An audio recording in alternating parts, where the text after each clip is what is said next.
Terima kasih sudah datang kembali ke channel ini. Semoga kalian dan keluarga dalam lindungan Tuhan serta sehat selalu ya. Film diawali dengan memperlihatkan seorang tentara botak yang terlihat kelelahan. Pria ini ternyata sedang pergi berlibur bersama keluarganya, sembari membawa kedua anaknya. Ia akan pergi ke pedalaman Amerika untuk menginap ke rumah pamannya, di mana selama perjalanan ini si istrilah yang selalu menyetir. Kan tanpa alasan, pria botak bernama Mickey itu baru saja pulang dari pelepasannya sebagai tentara. Singkat cerita, tibalah mereka di rumah sang paman. Rumah yang berada di tengah hutan ini tidak menjadi tujuan berlibur yang menyenangkan bagi kedua anaknya, terutama bagi si anak perempuan yang bernama Jen. Dan belum selesai mengurus Jen, si istri yang bernama Sophie langsung dibuat terkejut dengan kondisi rumah yang berantakan, seolah-olah tempat ini sengaja dibiarkan kotor seperti itu. Namun Mickey tetap berusaha untuk membuat liburan keluarganya menjadi positif. Ia memberi tanggapan lain sembari mengatakan bahwa sang paman baru saja mabuk berat. Lalu anak laki-laki bernama Jack pun mulai mengajak kakaknya untuk masuk. Tapi baru saja masuk, mereka udah disambut oleh bau busuk. Mereka pun menganggap bau itu berasal dari sampah makanan yang berserakan. Di sini, Jin cukup bangga dengan silsilah keluarganya karena ternyata bukan hanya sang ayah yang menjadi tentara, tapi kakek beserta kakek buyutnya juga memiliki darah tentara. Hal itu dibuktikan dari beberapa pajangan serta peninggalan yang ada di rumah tersebut. Bahkan paman mereka sendiri yang tinggal di rumah ini merupakan seorang tentara. Dari tekad yang mendarah daging itulah Mickey pun berhasil termotivasi, dan ia bukan lagi tentara biasa, melainkan Mickey adalah pensiunan Kopassus yang begitu ditakuti 9 negara. Tak heran selama ada sang bapak, Janet tak bisa diganggu oleh laki-laki lain. Namun malamnya, Janet terus mengeluh bahwa ia tak suka untuk berlibur di sini. Terlepas dari itu, Mickey terus mengingatkan kedua anaknya untuk tetap bersyukur. Ya, di sisi ini Mickey sadar bahwa memang kedua anaknya telah mengharapkan untuk berlibur ke pantai ataupun gunung. Tapi untuk sekarang, Mickey yang baru pensiun pun akan fokus dulu untuk menghormati silsilah keluarganya, baik sang ayah maupun sang kakek. Mereka berdua dimakamkan secara sederhana tanpa ada penghormatan sama sekali. Ketika siang, ia pun sengaja memberi pengalaman berbeda bagi Sophie untuk belajar menembak. Tapi di sini Mickey tidak sadar ada yang memantau mereka sedari tadi, di mana Mickey hanya fokus untuk memberi arahan kepada Jack sembari bermesraan dengan sang istri. Bagi Mickey sendiri, kapan lagi bisa melihat tawa dari keluarganya meski di ujung Jen merasa tak tertarik untuk menembak. Ia pun masih ngambek dan berujung Jen segera meluapkan rasa kekecewaannya. Ia bahkan berani membentak sang ibu yang berusaha untuk menenangkannya. Ketika malam, Jack bingung kenapa TV yang tersedia tak bisa dinyalakan. Sudah diotak-atik sana-sini, Mickey pun mau gak mau harus turun tangan. Namun aneh, kedua anaknya malah disuruh pergi serta masuk ke kamar, dan ternyata itu bukanlah TV melainkan sebuah brankas yang menyimpan tas-tas rahasia, di mana tas itu berisikan seluruh harta serta surat-surat berharga sejak Perang Dunia Kedua. Yang tentulah hal ini sengaja ditutupi oleh keluarganya Mickey. Tapi tiba-tiba Jack yang berada di kamar seperti melihat sesuatu di bawah kolong. Dari situ ia pun bergegas untuk memberitahu ayahnya, di mana setelah diperiksa ke dalam kamar, Mickey terkejut setengah mati karena ternyata pamannya telah tewas. Entah dari kapan, ia secepat mungkin ia menyuruh keluarganya untuk pergi dari rumah ini. Namun sayang, ajakan itu sudah terlambat, di mana sebuah mobil terlihat muncul dari ujung sana. Sontak mereka semua pun harus masuk lagi ke dalam rumah. Mickey tetap menyuruh keluarganya berada di dalam sini sembari menunggu kepergian dari mobil itu. Kemudian pagi pun tiba. Sepanjang malam Sophie bersama Mickey tidak bisa tidur. Dan sialnya, bukannya semakin aman, rumah mereka terus didatangi oleh sebuah mobil. Atas apa yang dilihat, Mickey sendiri tak ingin membangunkan kedua anaknya. Ia benar-benar memasang badan dan mencari tahu siapa yang datang. Dan ternyata mobil-mobil itu diisi oleh 12 orang tentara yang sempat menjadi satu tim dengan Mickey ketika perang. Bermaksud mengingatkan 12 tentara yang datang itu hanya menginginkan satu hal, di mana mereka sudah terlebih dahulu ke sini demi mencari harta serta peninggalan keluarganya Mickey. Atas kejelasan dari kehadiran mereka itulah Mickey bersama Sophie harus mencari rencana baru. Mereka tak bisa pergi dari rumah ini dengan mobil karena seluruh sudut telah dijaga. Apabila mereka tetap nekat untuk keluar, maka nyawa sekeluarganya menjadi taruhannya. Dengan begitu, Mickey pun harus memutar otak hingga tiba saatnya Mickey melihat ada satu tentara yang terlihat lalai. Dan atas kesempatan itu, ia segera mengeluarkan keluarganya sembari membawa kedua tas liburan. Mickey bersama keluarga benar-benar dibuat hancur dalam seketika. Bukan lagi mencari kesenangan, kini mereka harus tetap bertahan tanpa bisa keluar dari wilayah tersebut. Dan mau tak mau, hutan adalah satu-satunya tempat yang bisa dimanfaatkan untuk bersembunyi. Tanpa ragu, Jack dan Sophie terus dibimbing oleh Mickey yang selalu membuka jalan. Dan di lain situasi, kedua belas tentara tak sadar sama sekali bahwa Mickey telah kabur. Di mana kesadaran itu baru saja mereka dapat setelah waktu telah berlalu selama 1 jam. Dengan selisih waktu sepanjang itu, jelas Mickey bersama keluarga udah jauh berkelana di dalam hutan. Kan tanpa alasan, mereka justru tak sengaja menemukan sebuah spot yang bisa digunakan untuk istirahat. Spot ini pun cukup strategis sampai-sampai Mickey sengaja mengubur juga kedua tas yang ia bawa. Ibarat menaruh jarum di atas jerami, yang itulah yang diusahakan oleh Mickey. Dan seketika para tentara junior yang ingin memburu Mickey langsung mengadakan rapat. Mereka membagi tugas satu sama lain, di mana pemburuan akan dilakukan di dalam hutan. Dari parasnya bisa dilihat bahwa mereka cukup terlatih juga di atas lapangan. Jadi meskipun junior, sifat licik dari mereka harus diwaspadai juga. Namun ketika Mickey melihat rapat itu, ia pun dibuat sadar dengan seorang prajurit yang sengaja ditodong. Ternyata prajurit tersebut sempat melawan perintah dari si Gondrong yang mengetuai kelompok ini. Awalnya sih dikira bercanda ya, terlebih semua prajurit hanya mengira itu adalah gertakan sambal. Namun ketika situasi mereda, seorang tentara beruban langsung menusuk prajurit itu. Tak main-main, prajurit tersebut langsung dibuat tewas sembari disaksikan oleh tentara yang lain. Ini mereka semua tak bisa lagi macam-macam. Apabila ada yang membangkang, maka jawabnya sudah jelas. No mercy, no respect, no kecot, no tawar-menawar. Disiplin atas perintah adalah komitmen utama. Lalu Mickey pun terus memberitahu kepada keluarganya bahwa mereka belum bisa pulang ke rumah. Mickey nggak bisa membiarkan para tentara itu bertindak seenak jidat. Mickey paham betul apa yang diajarkan oleh kakek beserta ayahnya. Melawan adalah satu-satunya untuk menang. Dan dengan beranjak seorang diri, Mickey akan menghabisi mereka satu persatu secara bersih. Di mana di saat yang sama, ke-10 tentara yang tersisa mulai patroli di dalam hutan. Mereka berpencar ke berbagai penjuru demi menemui Mickey. Kalaupun Mickey tidak didapat, maka keluarganya pun tak apa-apa.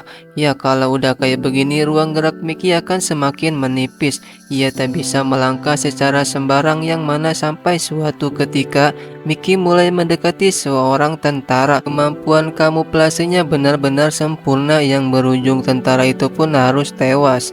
Dan dalam sekejap, komunikasi radio mulai dilangsungkan. Tapi Mickey nggak mau diam begitu aja, di mana ia pun berniat merespon sembari berkata ada 10 orang lagi yang tersisa dan siap untuk dihabisi. Di sisi lain, Jack berniat pergi menyusul ayahnya. Baru saja latihan menembak 1 kali, Sophie dibuat capek dengan keinginan sang anak yang udah so jago. Tapi beruntung Mickey telah kembali dan niatan Jack langsung batal.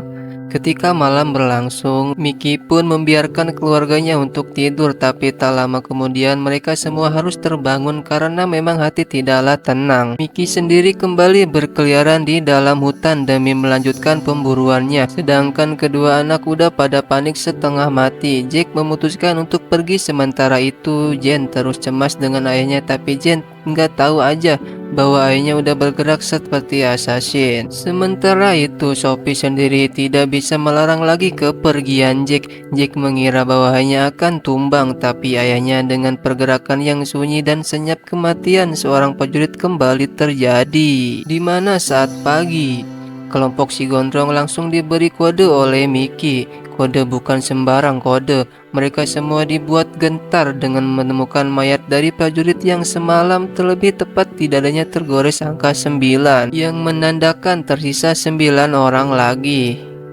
Dengan begini, si gondrong merasa tertantang untuk memburu Mickey. Di samping itu, Jack sendiri sudahlah berpisah dengan keluarganya, di mana Mickey tak menyadari hal tersebut. Satu-satunya hal yang Mickey sadari adalah sebuah kejadian perih yang ia ingat ketika perang di Afghanistan. Pada waktu itu, kelompoknya begitu tergiur untuk membantai habis setiap warga sipil yang tak bersalah. Satu persatu dihabisi dan menyisakan seorang ibu. Namun Mickey pun gak mau tinggal diam.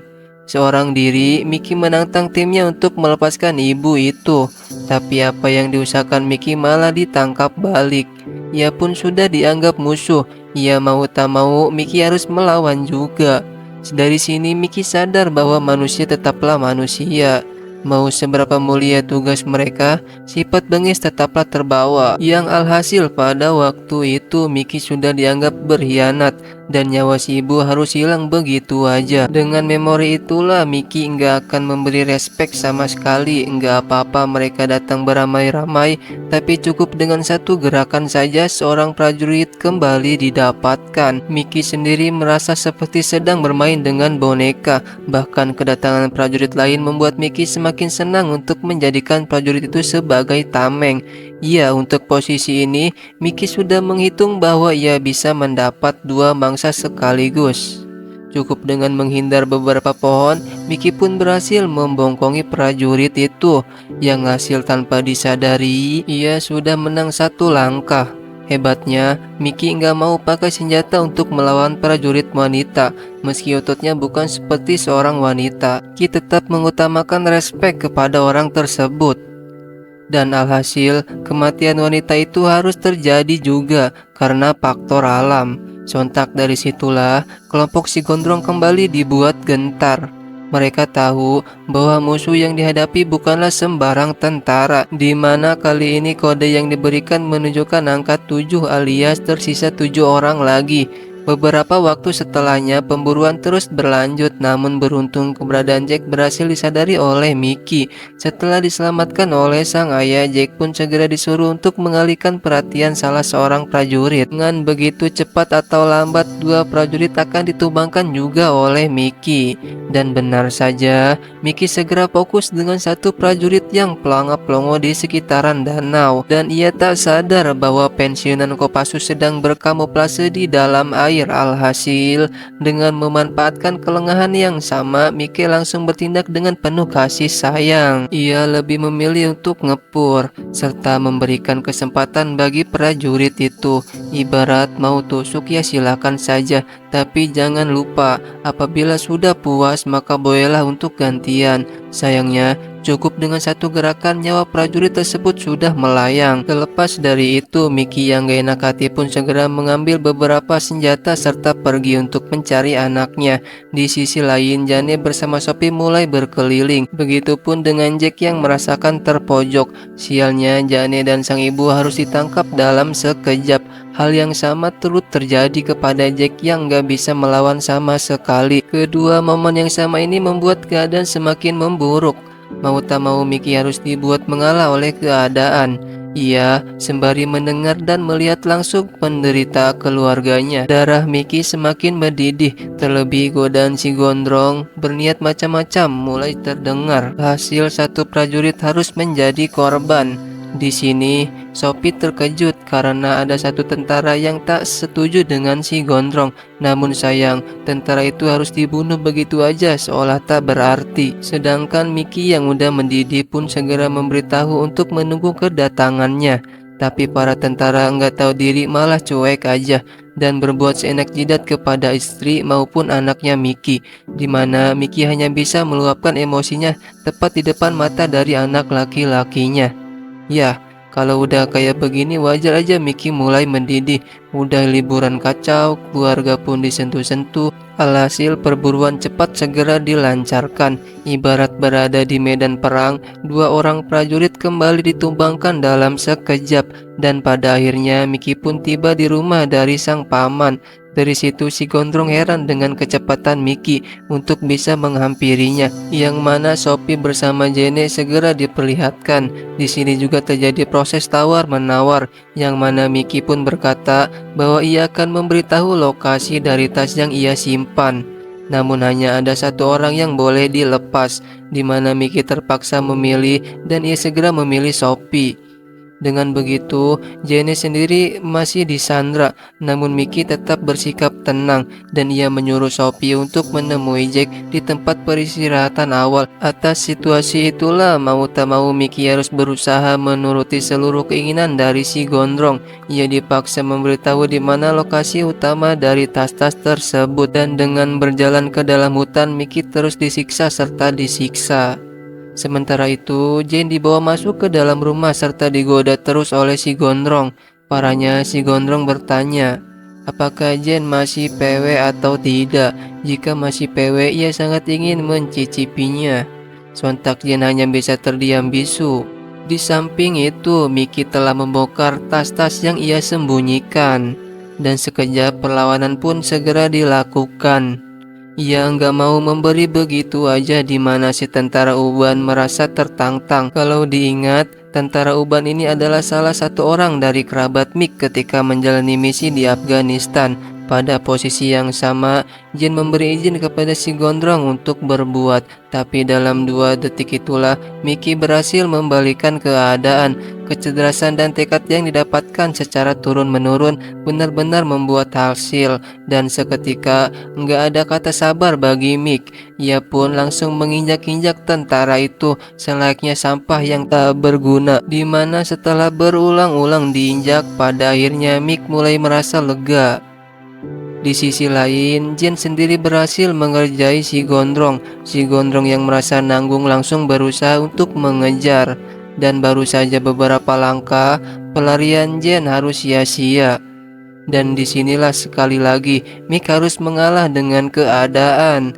Namun si Gondrong berusaha untuk mengimbangi Mick. Ia benar-benar memberi pelajaran kepada Jen dengan tangan kosong, yang pada akhirnya Mick nggak bisa tinggal diam dan adu jantan harus terjadi.